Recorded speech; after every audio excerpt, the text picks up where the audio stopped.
Namhlanje sihlangene ke la kwaMabunda sizothi dudu kwaMabunda sizokwenza sizokwenza i-candle light njengoba besishilo ukuthi sinomntwana ovelelwe ingozi la kwaMabunda sesifikile ke iprogram yethu izoqala khona manje ngo 5:30 okwami kube ukuthi ngize la ngisho ukuthi so yaqala kumsebenzi maqala umsebenzi uzoqala abaphathi bohlelo bazoqhubeka nawo sinayo uprogram director uzoyiguide kuze kufika sifika khona sibanengi ke esila sizosupporta lo mndeni wakaMabunda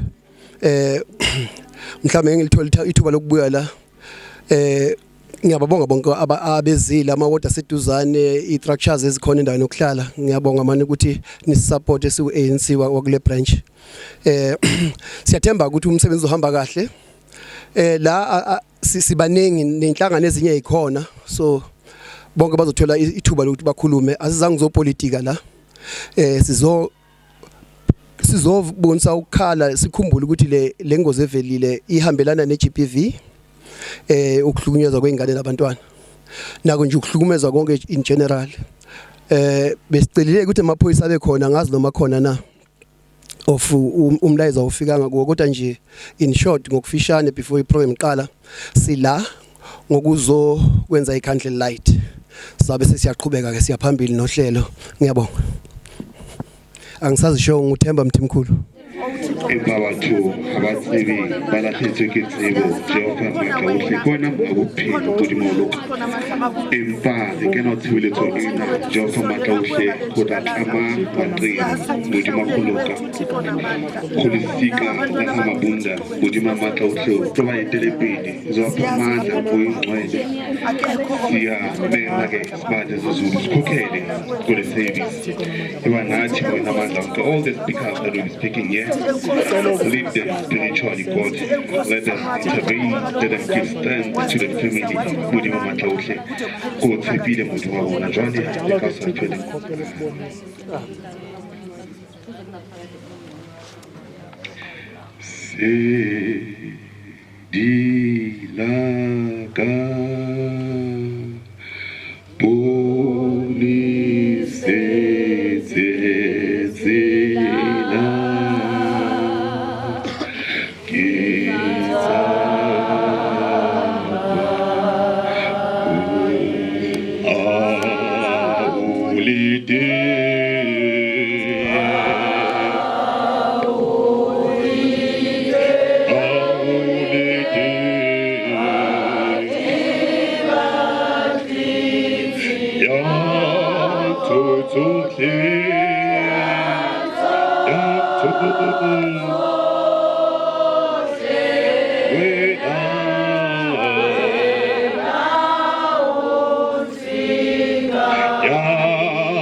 Without further wasting time, which is taking program it.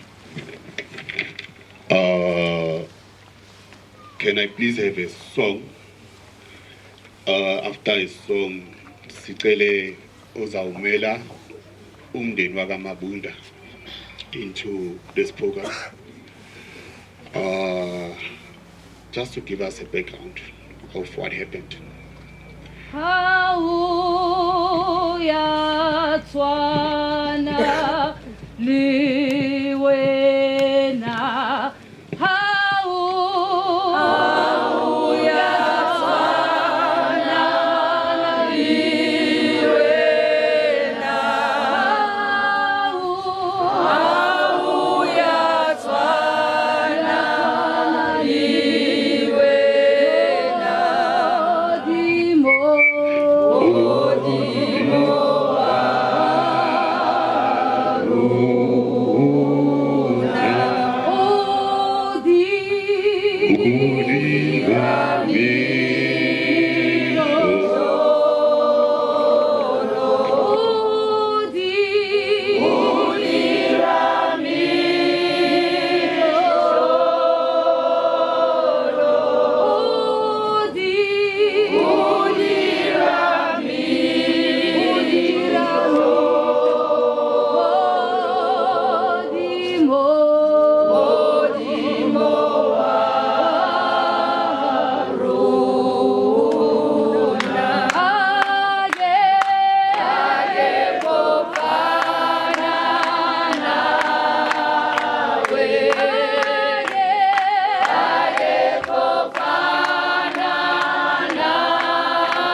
Ngithanda ukubingelela nonke.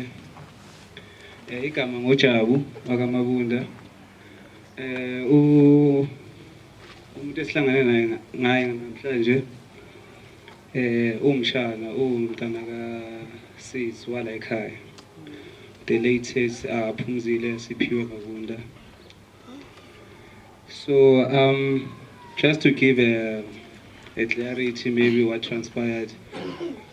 I promise, as a lot of you obviously have seen on social media, and some of the community members, we did explain to them what transpired.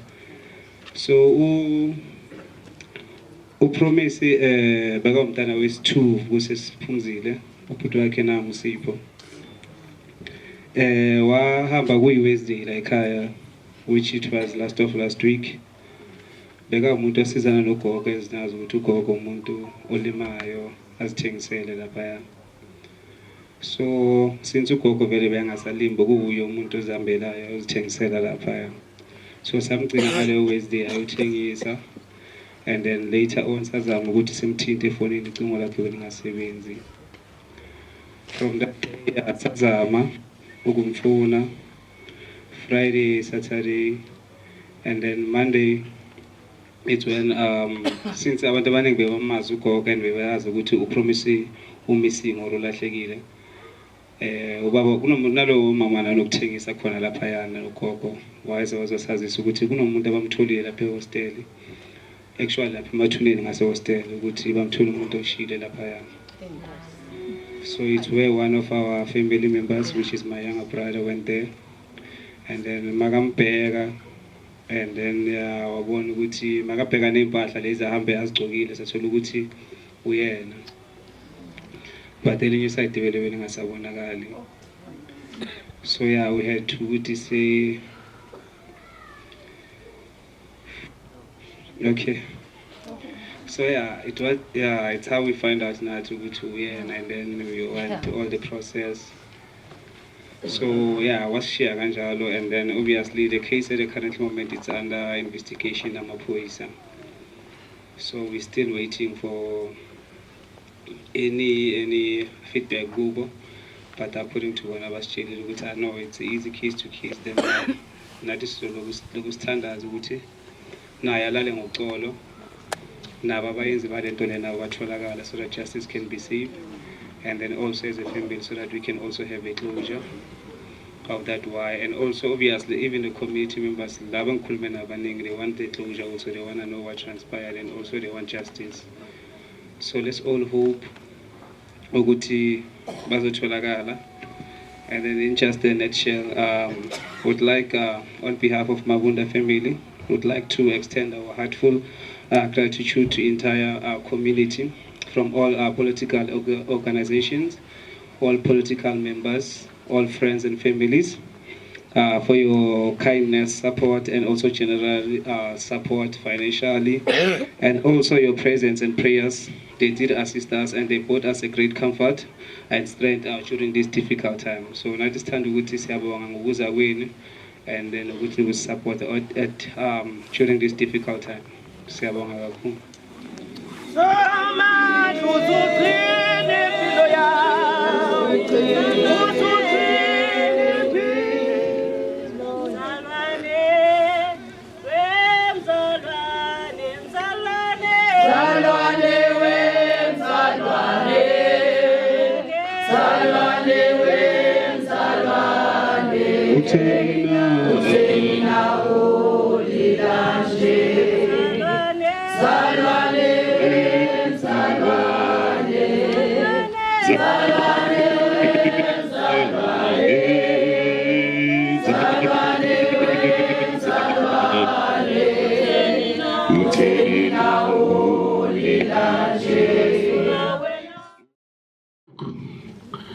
Because of when we start, it becomes so nice because of it has a purpose.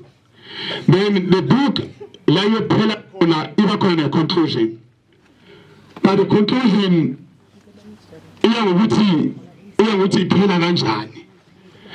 and then after that, then what we have a leg. I want to say to you, we didn't know.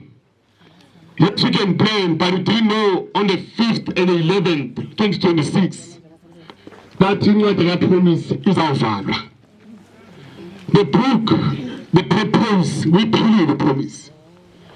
But we want to say she left too soon. And I left a beautiful daughter. Bensalandela istory wathi no mama naye wakapromise akasekho makashona promise she was 3 years old. And I want to say to you, to the family, uNkulunkulu anipha amandla nokuthi malitise. Ngonazi incwadi yethu. We are here to serve, and our lives, they are like a book that is written. Then one day that book will be closed, and when it's closed, that will be a picture and memories. Esawukhumbula upromise ngayo. At the age of 22 years, that's when God, so we're not going to say uNkulunkulu, you're not going to say this is intando kaNkulunkulu. No, I say kanjalo la. You're not going to say that. But I want to say to you, uNkulunkulu anipha amandla. uNkulunkulu anipha amandla. Can you please have a neighbor, umntana bakakhula ekhaya or into your community? They always say it takes a village to raise a child. Sicela nje umakhi umzali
Sanibonani. Phakathi abazali baseThokoza igama Amanda ngihlala lapha endlini yokustrey. Ngikhulumela beyond ekhaya. Promise sikhule ngimazi umntana ukhula nje aphansi Promise from eNcubela aza high school phela umntana beyangathanda ukulwa. Thina the way sikhule ngakhona bekumnandi sajiwe ukuthi uXoli esidlala sonke. You know how is it like masiloku sikhula ngithi uXoli eyileshangane leli ba mathe na uyishangane uzodqama kunda ishangane. So nje that bond that we have ubabhlungu mangabe, well, I'm not saying ipain ayibi kakhulu makwenzeka into ezikanje sizibona ku social media, but it's close to home ngalendlela abayenze ngayo. Ask yourself ukuthi how can another human being ayenze into ebhlungu kanje? Why isilwane asibulala umuntu kanje? Sibulalela ukuthi sidle. But makuzwenzeka kanje mntanini owethu okhule simbona. She's a mother. Ugogo wakhe abomamncane bakhe bengasabomamncane bebafana nomama kuye njengoba usisiphumzile wamshiya mncane uPromise abojabulane. Same day mangibona uMagomanyana ngibiza ngigamba wamakunda uyambiza ngayo. Ngiyambona enesihlezi sibulisana ngamnandi mabunda, but mina angazi ukuthi uyale because bekaphansi abheke I can't even expose le ngandlela bekungayo. So ngithe mangifika la ekhaya ngithukile ugogo makathi umntanami it has where I realize ngathi gogo usho athe umntanami amalanga sewahambile from his 6 uPromise ahambile. Mama yakhe wamshiya mncane kanje akube uye futhi kangishiyela umntwana. To ifamily kaMabunda silahlekelwe sonke uPromise bekawumntana kithi sonke.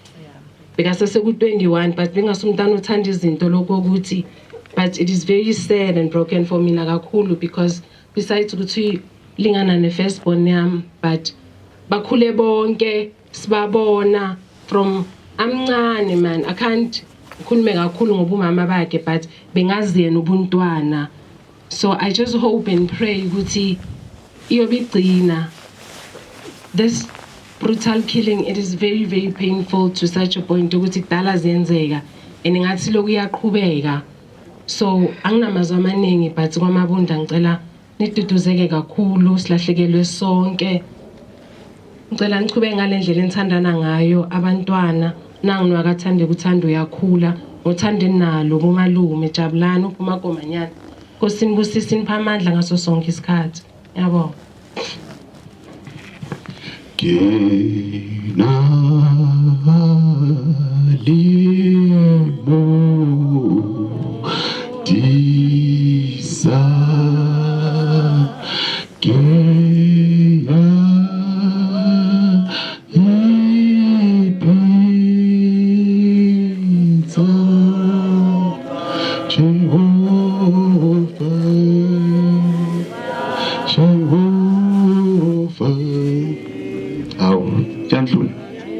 Okay, askis. Oyithi nyama ne? Okay, askis. Ngicela ukuthi onele voice emnandi. Asiculele yona nje. Ukholo lwami lonyuka. Hayi le. Bengifuna le. Awona le. Ngifuna le. Thank you very much, Program Director. I'm taking over from you from. Sacela ingoma mama.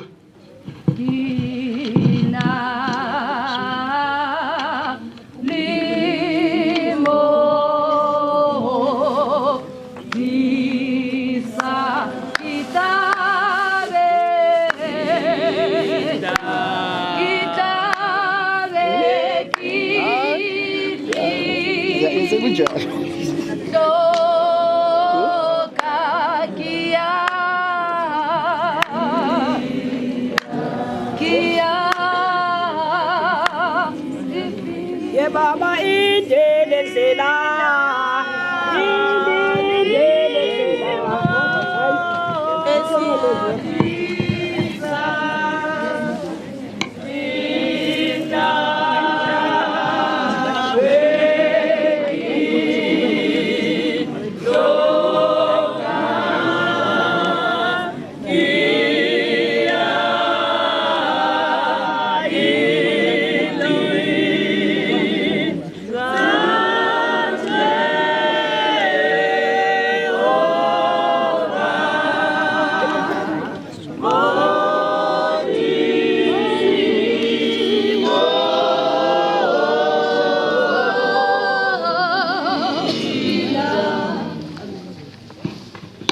Siyabonga mphakathi.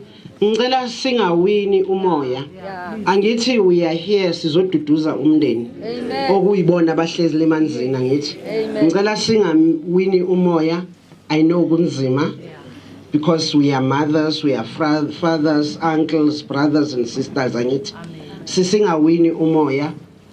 Noma ubani uvumelekile ukuthi akhiphe ingoma that izoduduza umndeni. We are not here to sing political songs. Yes. We are here sizoduduza umndeni. Ngakho ke wonke umuntu uvumelekile. Sinabo mama abakhonzayo la phakathi kwethu ngithi. Noma ngabe ubani uvumelekile. Makungabi yimi ngimela ngaphambili ngoba ngu program director ukuthi ngizokhuluma nina nilalele. Sonke sizoduduza umndeni. Siwo wonke lo mphakathi. Ukuqhubekela phambili abantu esibalindile abekho ngaphakathi kwethu kodwa abakhona sizoqhubeka nohlelo thina asizukulinda abantu abangekho. Ngisacela irepresentative ye-Women Directorate ekuruleni in the office of the mayor uMam Nontembeko azokhuluma nathi.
Ntambamba nje manje bulise abahlali baseCathoras and all political parties that are here. Ndibulise ikhaya la kwaMabunda elihle lemanzini ngalenjikalanga. Ndinibulisa ngelihle ke igama lomfeli yethu Yesu Kristu. Amen. Okokuqala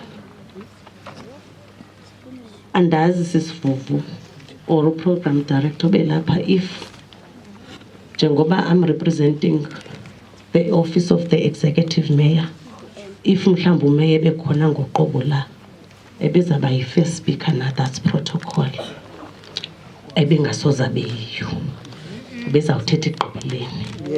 Kodwa ke because of the program is like this nanjenge protocol officer bethunana Department of DERCO, I corrected that and usisivuvu uthazikho ezinye speakers.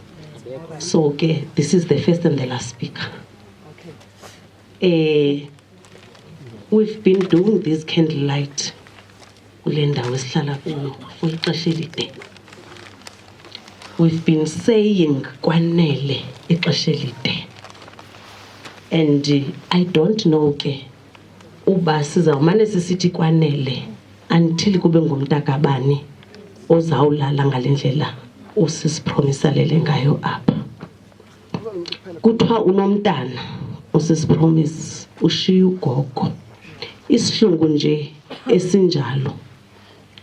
Uthi ke u-executive mayor mandithi ifamily yalapha ekhaya njengoba kubuhlungu kunje akho promise azayipromisa engaphandle kokuthi mabalale ngelicala elinenxeba okwangoku. The only thing that mhlambi engenzeka yintuthuzelo yasemphefumulweni into ebizwa ngoba yi-counseling okwangoku. Asifuni kufika apha sixoke siqhathe elikhaya sipromise izulu nomhlaba ndithunywanga loo nto kuthiwe apha manizothetha qha. Ndifuna ukuthi ke andiyazi njengoba senditshilo kudala sisenzela ama-candle lights for ixesha elide, no to GBV, no to whatever for the longest time. And the GBV was declared as the national crisis by the president uRamaphosa. Ihlala ezindlebeni zobani izike enhliziyweni kabani into ethi no to GBV. Apha kubuhlungu khona most of the times iyenzeka emntwini wesifazane. Umuntu wesifazane encinga uba yintsika yamakhaya yonke. She was a hustler. Avuke akalinda ngoba government makenze something kuye ayothengisa for ukubeka ukutya etafuleni nomakhulu wakhe at the age of 24 years. Into endifuna ukuyitsho apha kuthi sonke mhlambi neperpetrate khona apha isimamele nanjengoba sibhizi much too much yonke lento esibhizi yiyo usathane ecaleni uyaqhuba wenza zakhe izinto ezifana nesi because it distracted mhlambi as the community and as ilizwe sithi mabahambe abokufika mhlambi ngumuntu wokufika nalo wenze lento apha will never know othi ndifuna uziphindezela ngendlela yami. So akekho government up kukho officials ezifana nathi that asithathi the decisions. Ngoba ke if bekukhona umuntu othatha decisions kusase bengafumaneka lo muntu wenze lento. If besine justice system esebenza kahle ngaba behind bars uvuke behind bars namhlanje.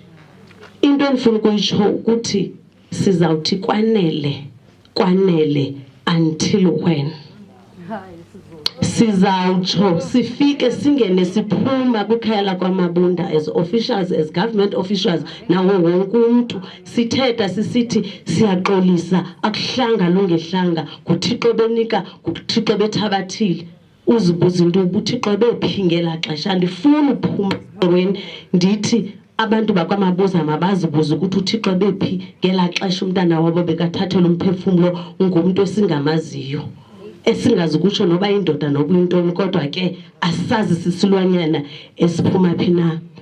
Family yakwaMabunda, okugqibela ndizawubuya ndithi ayikho into njengoba besesitshilo, sipromise izulu kuyo yonke indawo, sipromise umthandazo kuyo yonke indawo, and sininika ithemba sithi umpostoli uPawulos xa lebona iintlungu ezinje ezisenzeka walibhalela ibandla labaseThesalonika wathi andithanda umayelana nikhale njengabantu abangenathemba, uthandithanda uba ningazi malana nabantu abalele ukufa. Ngaloo mazwi executive ma uthi nilale ngelicala elinenxeba, kodwa ke sinethemba uThixo asincedise simfumane umuntu owenze lento, so that ifamily izofumana iclosure. Ngaloo mazwi ndiyabulela, Nkosi. Ithemba lami lona lonyuka nalo, ithemba lami lona lonyuka nalo.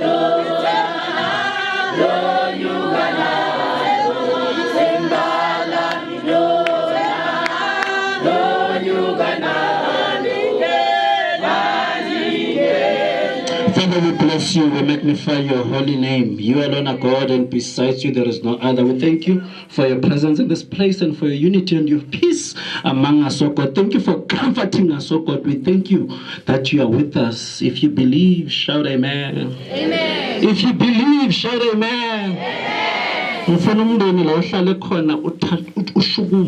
Somebody say amen. Amen. Somebody say hallelujah. Hallelujah. And we're going to clap hands. Somebody say clap hands. No, I'm saying somebody say clap hands. We're going to clap hands and acknowledge the speaker who represents government. Somebody say government. Kuluma, the speaker we had, it means we had the entire South African government here, because we've got 3 tiers of government: local, provincial, and national. If we can have governance here, that's why before we even called the parties want governance to be represented. Could you clap hands for governance that have spoken? Come on, let us acknowledge our leadership.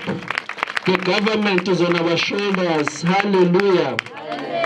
On the very same note and with the same breath,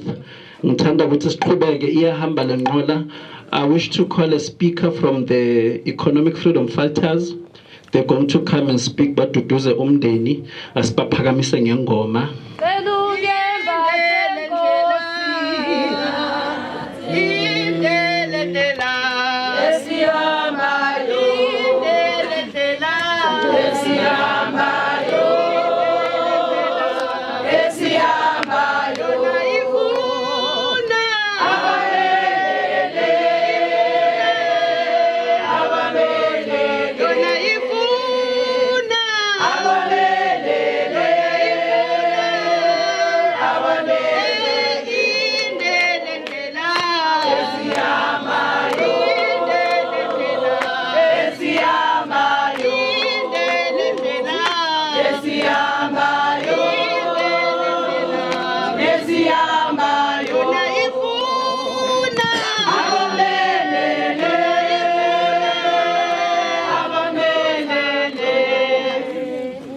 Sanibonani, ngizothanda ukuqala ngomndeni wakaMabunda, ngiphinde ngilandele nge-community, ngilandele nge-GBV Brigade nazo zonke inhlangano ezikhona.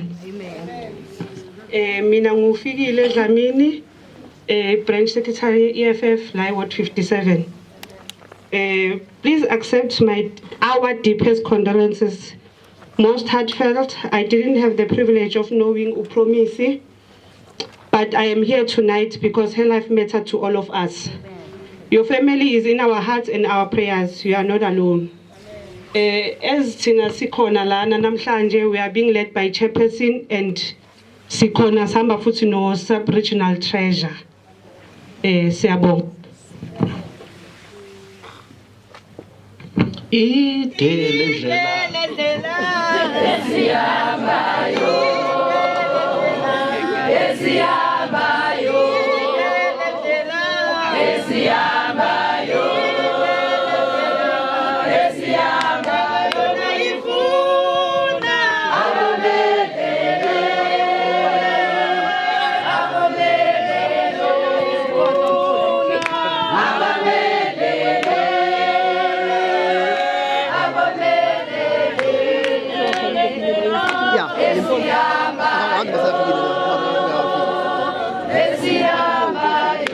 Grace and peace to the Mabunda family, grace and peace to all men of God, and grace and peace to all leadership.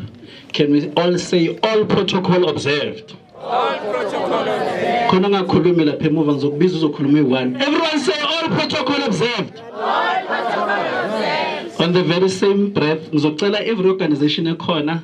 So I don't give a jacket or a skipa, kepis, everything, so that I represent everyone. On behalf of the family,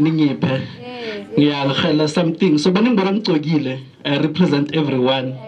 Thank you very much to the EFF, one of the organizations is Alakaya, that are encouraging a lot of young people to be involved in politics. And we're going to call another organization. Somebody say another organization. But before we go there, can we call Eagles Unit? It's a representative from the Eagles.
Lamandla bethu umntana sekhaya makambe kanje wenzakalani sikuphi fighters where are we ANC where are we my leadership where are we Eagles sikuphi uphumile ekseni njengenhlala yenza athi I cannot take my pride ukuthi ngine matric nginani ngifunde eThokothaba wayibalekela yonke lento wathi ngiyoncedisa ikhaya lakithi ngiyosebenzela ikithi wahamba uyodela yonke into thina manje ukuhlala ekhoneni ithi yenye into lo yana uyidelile ipride yakhe wathi for ikithi I will go there and ngiyoservice ugogo wami because of ijalo zakhe shile but lesitoka naso ethi ngisicedelele.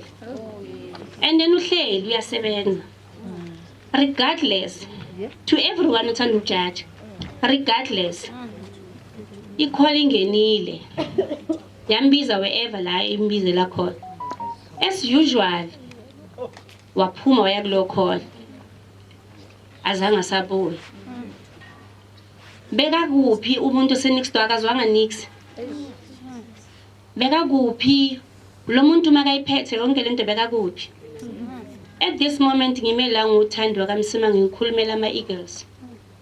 I-unity yabesifazane aba-against for all these things ezenzakalayo emhlabeni. Ngiyibona ne-brigade. Ngiyabonga. But inkinga yami engibhekane nayo ukuthi someone somewhere knows what happened. But sizothula nayo. Uthe i-leader yami ikhuluma la from the governance side, because mina I'm not allowed to talk after sekakhulumile. But because of ngimela nge-unit ngingene ngembobo. So uthe khona umuntu owaziyo. And i-calling ingene ngo-11 around 11. Watshela umakhelwane la sebenza naye ukuthi ngiyaphuma ngiyabuya manje. So around 11 we know what's going on. Family somewhere somehow knows ukuthi kwenzakalani. We need ukuthi ngithe masihlala phansi nephoyisa, because I was the one that was called on the scene. Maqeda kalukuyenza yonke lento bathi sicela ufike. Mangifika ngimbona umuntu wesimama lele ngaliyandlela.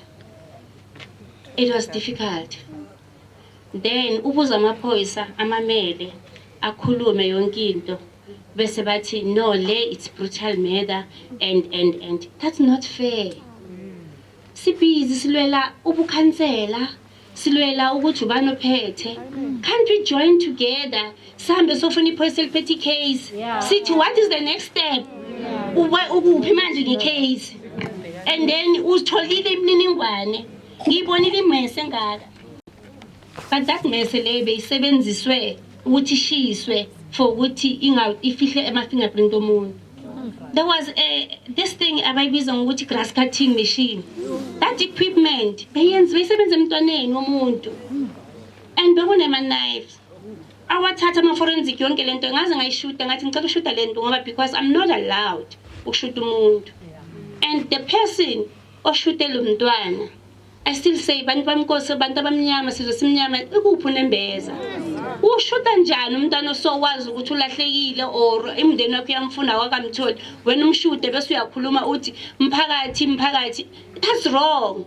From now onwards, do not take a picture of someone ongasekho. Umsebenzi wamaphoyisa ne-forensic ezothatha iyonikeza umndeni ngalelo langa seba ready for wona. Thina kwethu ukuthi si-emphasize point ukuthi kunomuntu otholakele la sekashisiwe isithombe sakhe siyathusa ngikwazi ukushuta. It's not right bafowethu ukushuta umuntu ongasekho. Traumatize umndeni more. So ithema sebaqeda yonke lento sebamthathile sebahamba sengibuye ubhuti wakhe. Bekambona umntana kuba ukuthi lo wakithi. Amaphoyisa athi this thing is beyond this photo manje asikwazi ukuyiconfirm. Le idea basinika yona we can't, it's beyond recognition. But abomfowabo bathe lo wakithi. Siyambona. Bangibonise i-idea yakhe, ngabona iface yakhe ngathi this is the person. Ngathi mangiya kuphoyisa wathi ngibone bathe ngiyobheka amazinyo wakhe ngibheke ini. This is the person. So all I'm saying to mndeni kwaMabuza, aninaqala kulento. Just usathana ungenile.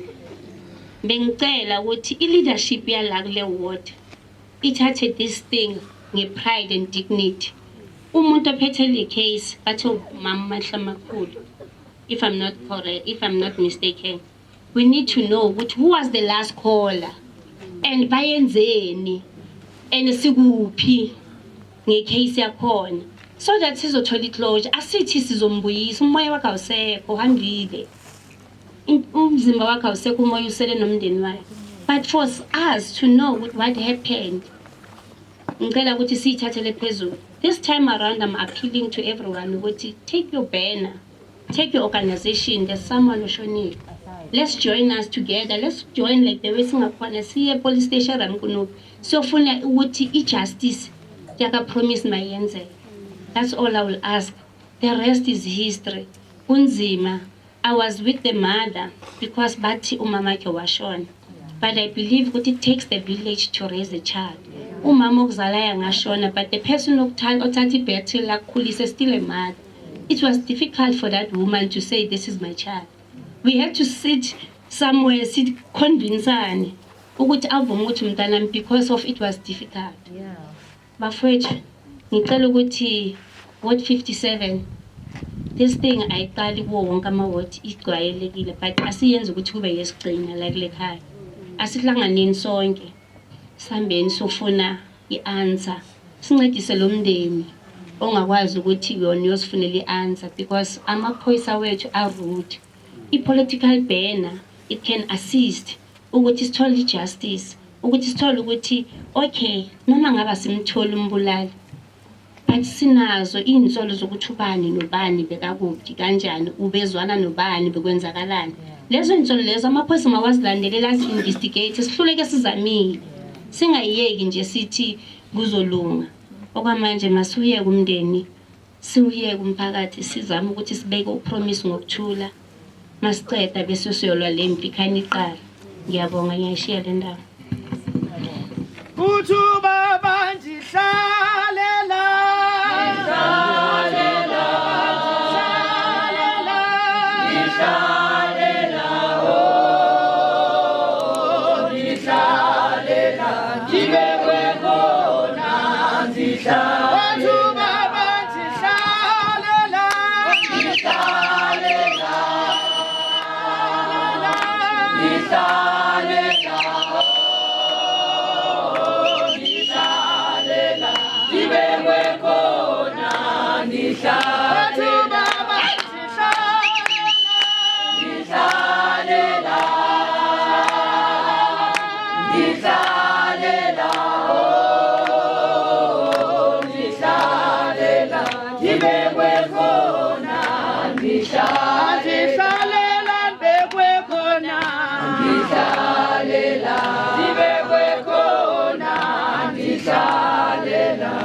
Therefore, since we are surrounded by such a great cloud of witnesses, let us throw off everything that hinders and the sin that so easily entangles, and let us run with perseverance the race marked out for us, fixing our eyes on Jesus, the pioneer and the perfecter of our faith.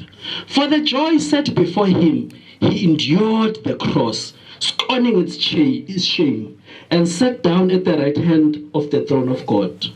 Consider him who endured such opposition from sinners, so that you will not grow weary and lose heart. Somebody say, I will not lose heart. I will not lose heart.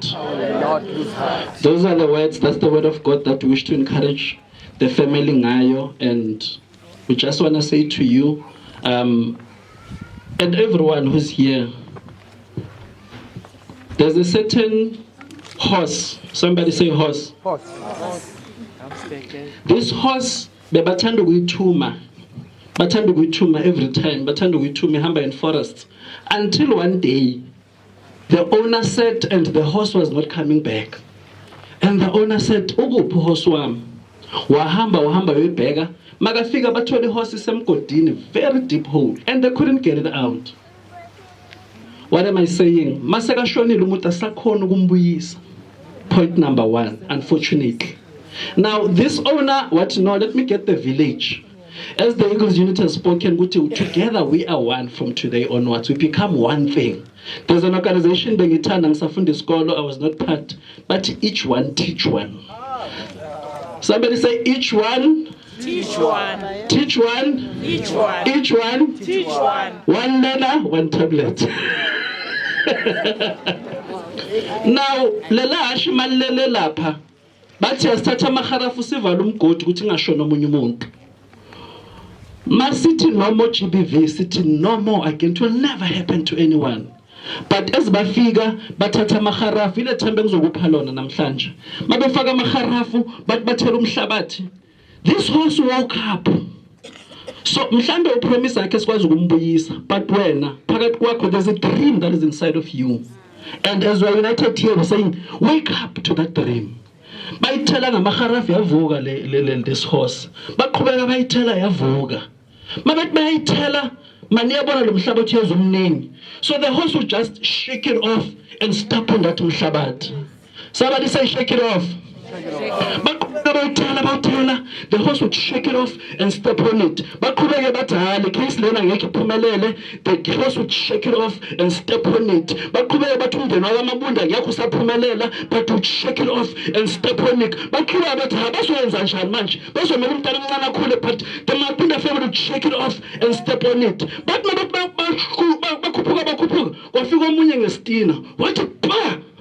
watch Stina's cooler. And the horse slept.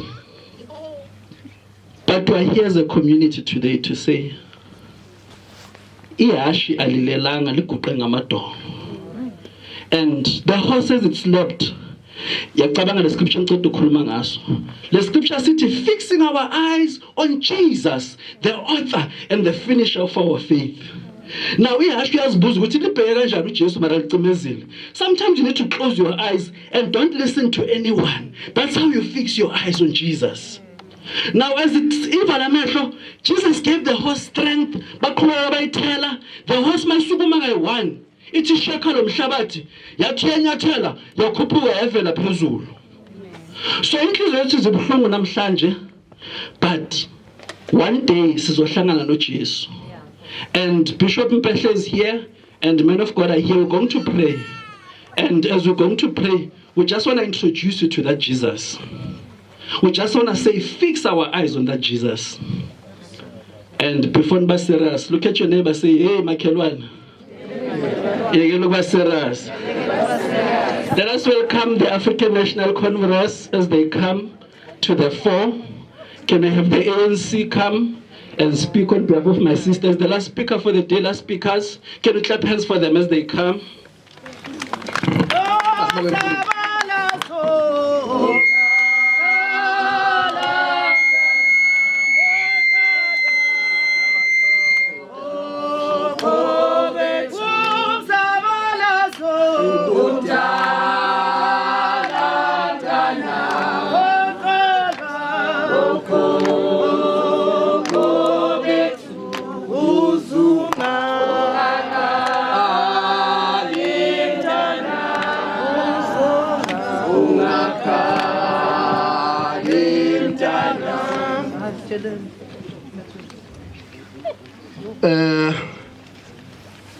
All protocol observed. Amen. Man angibonge kuqala ukuthi size sizosupporta ulomndeni wakaMabunda. Amen. Engujabulelayo asithathanga le ndawo sayenza indawo yepolitiki, siyasazi isimo esikuso at this minute. Bese ubona omunye umuntu esekashaya itoyitoyi lapha ese campaign. Ngiyabonga manje ukuthi nisihloniphaneni. Comrade ebekakhuluma la uthe asebenzisane nisebenze sonke. Inkinga le dalikhuzwa ayikhuzeki. So asebenzeni uthi ake silalise la kwendlule makuqeda kwendlula lokho. Sibona ukuthi siya kanjani ephoyiseni ebekade eliphethe lo msebenzi.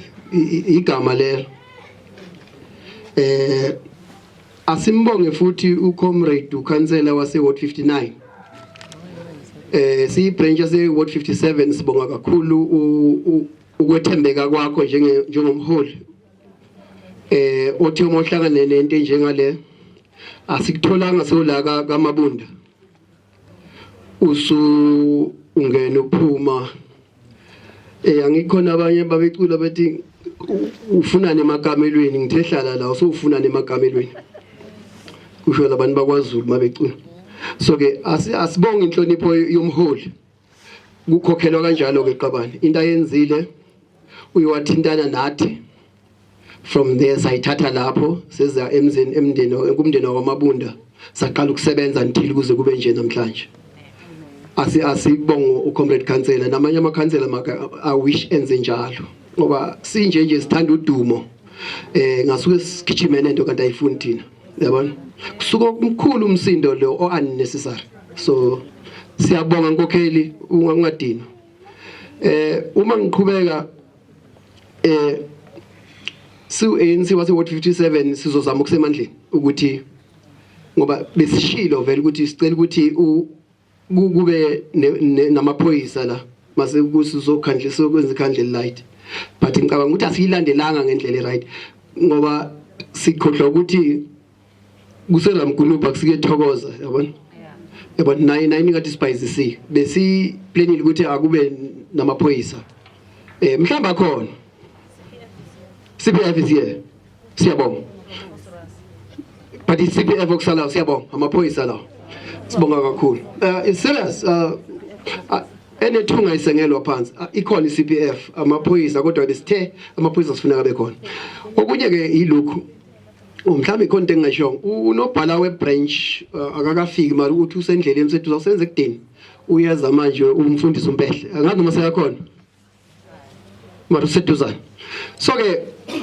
maqabane ithi ngidlale kancane nje bese ngiyayifinyeza nami ngoba kunabantu abahlala ekudeni la ufuna bahambe transport iyaphela siyabonga ukuthi bese siba abantu abanjani abazovakashelwa bese sigcina abantu maqabane umsebenzi awupheleli la umsebenzi uphela Saturday ngomgqibelo Saturday ngo11 umngcwabo uyaphuma ngo11 angabi sure ukuthi uyakuphi kodwa ke mhlambe le information ngathi imistake yami ngiyenzile engazange ngiyibuze but umngcwabo uzophuma ngo11 uzophumela la ekhaya mangicabanga ngoba information angizange ayifuna to the team so maqabane singajabula ama ward aseduzane nama structures akhona abaphumelele maqabane sicela babe khona kusupporta sithathele lo mntwana siyombeka endaweni yakhe yokugcina okunye mhlambe engingakusho ngathi kuyasala akuthi nje angibonga ukuthi size safika la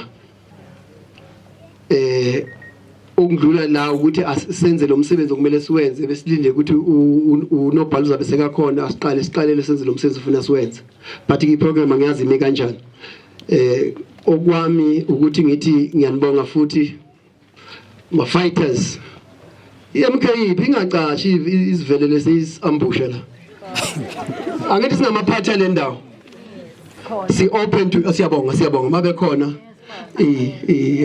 brigade every one of you guys we are all welcome siyabonga singesabani because eventually kufanele sihlangane sibhekane nemehlweni sezinto esiyenza singagcini sesibona umuntu umnyaka ngeni la umunye ungena la umnyaka asisebenzi lento le sizla ithokoza sihlala la sihlakula ama section kufanele siphilisane emsonke siyazana futhi sonke okuhle siyazana so ke ngamafishane mina angisezukubuya la ama MC wethu azoqhubula uhlela liqede then bese sibona siphuma kanjani but nje obekumele ngikusho mina ngicanga ukuthi lokho engukhohliwe ngizothumela abanye bakusho kodwa ngicanga ukuthi konke kuphelele ubukhona benu busibusiso kithi as a ward 57 esingena council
I'm gonna hand over to His Grace. I know who's with another cap, but His Grace, the Bishop Mpehle. I'm gonna hand over to you, man of God. Mathatha lithuba ndibulise the family yakwaMabunda ngegama elihle lika Yesu Kristu inkosi yethu. Amen. Ndibulise inkokheli ezikhona zestructures ezahlukahlukeneyo, the political parties present apha kule ndawo zonke bethunana inkokheli ezifanele ba mazinikezwe inhlonipho nembeko ngale njengalanga namhlanje ngegama elihle lika Yesu Kristu inkosi yethu. Amen. Nanga njengoba benilapha ixesha elide nize kule nkonzo asingethathi ixesha elide noko sifikelele kwixesha lokuba masilayite ikhandlela ngoku. Sizawulilayita ke phansi kwelizwi elincwadi kaMateyu uchapter number 5 ndiyaqonda pha ku verse 14 okanye mhlambi ku 15 apho ithi akukho namnye umuntu othatha isibane asilayite asibeke phansi kwetafile kodwa wakusilayita isibane usibeke etafuleni ukuze sikwazi ba masikhanyisele wonke umuntu. Ndiyaqonda ndiyacacelwa ndiyazi ukuba abantu abaninzi banengaciso ezahlukahlukeneyo zokulayitwa kwekhandlela kodwa namhlanje sihalela ukumisa ukuba xa silayita esikhandlela ithi iBhayibhile uYesu Kristu xa icacisela abafundi bakhe uthi mna ndikukhanya kwezwe. So namhlanje ndihalaba xa silayita elikhandlela sibe nento elapha ngemvengqondweni yethu ethi xa silayita silayitela olusapho ukuze likhanyiseleke nabo ababulali bakhe uPromisi baze bafumaneke baqondane nengalo yomthetho. Xa sikhanyisa esisibane sithi yonke indlela nenkonzo yakhe uPromisi mayiqhubeleke kakuhle kodwa uThixo wethu akhusele olusapho. At this point in time ndizawucela ukuba masicele ilungu losapho. Kuqala mna ndizawulayita elikhandlela le family njengobishop umuntu obekwe nguThixo ukuba ndimele izinto zikaThixo. Then sizawulayita kuzawuza abantu bazolayita apha then baye inkokheli zilayitele wonke umuntu ukuze sithathe from one source yokuba masilayite. So bazawulayita elikhandlela then ndilayita apha, people will come bazolayita kweli kunye neli khandlela sibe sesiyathandaza. Amen, amen, amen.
So lightila lang alaytela abanye please.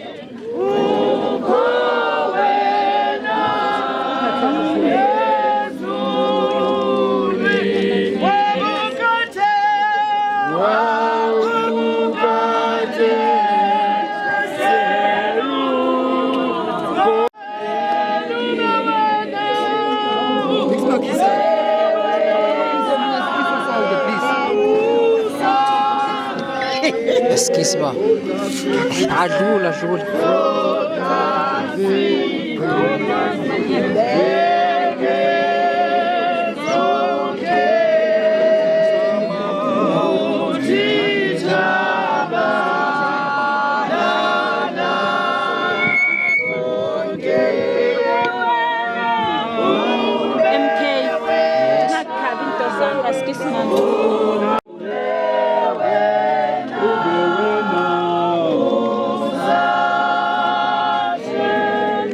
Sonke sesilayitile.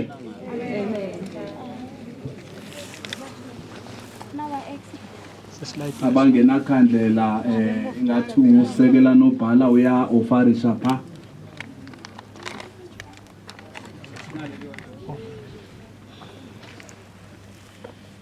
Kwelixesha langoku siwalayitile amakhandlela sonke esuka kwisource elapha ngaphambili. Kweli xesha sizawukwazi basonke umuntu nomuntu uyakwazi uba makathandaze kuThixo wakhe. Athethe nowakhe uThixo ngalendlela uThixo amva ngayo. Asifuni uba masikhonyele abantu ngathi zinkomo zomdongwe. Kodwa sirhalela uba abantu mabakhe bathethe noThixo ngalendlela wena ubungathetha nawe xa ubukwesi simo sifana nesi. Sizawuthandaza ke ngoku sivale amehlo. Oqondayo uba amehlo akarhalela uba makawavale unento ayaziyo angawavula amehlo kodwa uThixo akaguquki. Uhlale nguThixo ngawo wonke amaxesha. Masivaleni amehlo ke ngoku sithandaze. Thixo wethu oyingcwele isewethu nguYesu Kristu. UnguThixo olungileyo. UnguThixo izolo.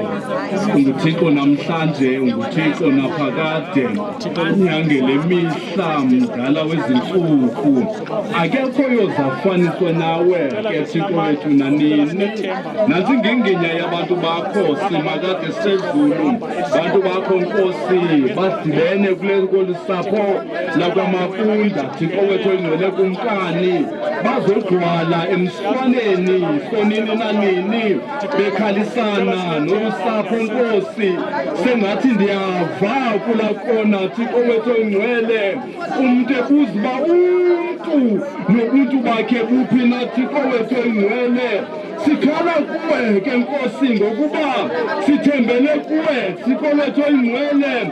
Sikhanyisa lamakhandlela sonini nanini somandla Thixo wethu oyingcwele kumkani sizisa ubomi bukaPromise kuwe sonini nanini ngokuba wena wamdala umazi unenjongo ngaye Thixo wethu oyingcwele kumkani wamhlenga xa ilizwi lakho lithetha Nkosi lisithi masenze umuntu ngokomfanekiso wethu Thixo wethu oyingcwele ukuze afane nathi. Bawo wethu oyingcwele kumkani sakwenze njani ehlabathini Nkosi yethu oyingcwele abantu sebengenayo unembeza Thixo wethu omhle kangaka siyathandaza Nkosi vuseleni sazela esiphilayo Thixo wethu oyingcwele kuluntu lonke bawo wethu oyingcwele vuseleni sazela esiphilayo Thixo wethu oyingcwele kumkani kubantu bakho Nkosi yethu oyingcwele ukuze bacacelwe bazi Thixo wethu oyingcwele kumkani ukuba ngumntu wayesenguye umuntu wokubulawa Thixo wethu oyingcwele sizise Nkosi olusapho ludandakekile Thixo wethu oyingcwele lonakele simakade sezulu bonakalisa ubunganga bakho Thixo wethu oyingcwele kumkani ngokuba ngumasuli wenyembezi zabantu abalilayo somandla somathamsanqa ngokukhanya Nkosi kwala makhandlela simakade sezulu sithi mabakhangeleka apho bakhona mabangahlaliseki apho bakhona siyamemezela Thixo wethu oyingcwele kumkani uThixo oviza iphungo zabantu bakho sonini nanini mabakhangeleke Nkosi kulo lonke ihlabathi bajutheke apho bakhona Thixo bajuthiseke Nkosi yethu oyingcwele ukuze bakwazi ukuhlangabezana nengalo yomthetho somandla Thixo wethu oyingcwele kumkani sibazisa kuwe Nkosi yethu oyingcwele kumkani ngokuba sithembele kuwe Nkosi uthi masikhwaze kuwe ngexesha lembandezelo Thixo wethu oyingcwele ngokuba wena uza kusihlangula ukuze sikwazi ukuzukisa somandla somathamsanqa. Abantu bakho bakhona kule ndawo Nkosi makubekho uxolo kubo Thixo wethu oyingcwele kumkani kawenze ubumba umntu Nkosi ngokutshintshileyo simakade sezulu bavuselele Nkosi baphile bekuphilela Nkosi bangaphili ubulwane Thixo wethu oyingcwele kodwa melisheka ethu uKristu Nkosi sicela kuwe sithobe kuwe Nkosi ukuba akekho omnye umuntu esiyothembela kuye ingenguwe Thixo wethu engcwele kumkani siyathandaza Nkosi sisizisa lama elikhandle lathi phambi kwakho Nkosi yethu engcwele kumkani sithi khanyisa indlela yakhe promise Thixo wethu engcwele kumkani kuze kube lilanga lokugqibela Nkosi ngegama elihleli kaYesu Kristu waseNazaretha wakhasulwa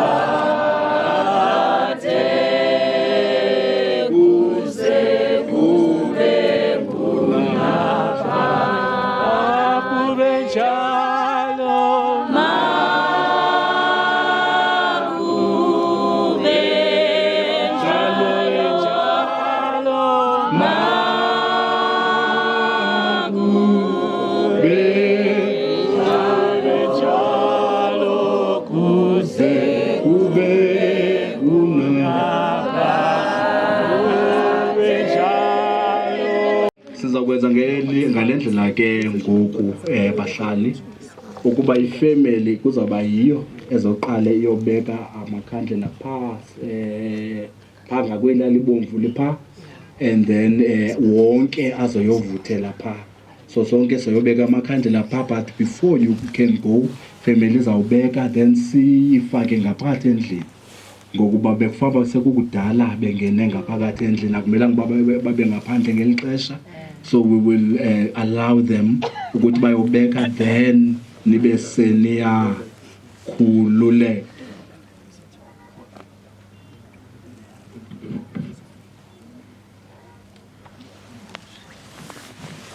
so masenzeni ngolohlobo ke sithandwa zezulu savumela ifamily ke ngoba siculeni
Ningathisani bethu na. Odali asifuna umuntu evutha lapha. Abanye bagqoka amajazi amahle sabashisa ngemistake. Sinomshado. Abanye bagqoka amajazi amahle sabashisa ngemistake. Siyahlala thina amajazi. bagqoka amajaketi abaleka ngama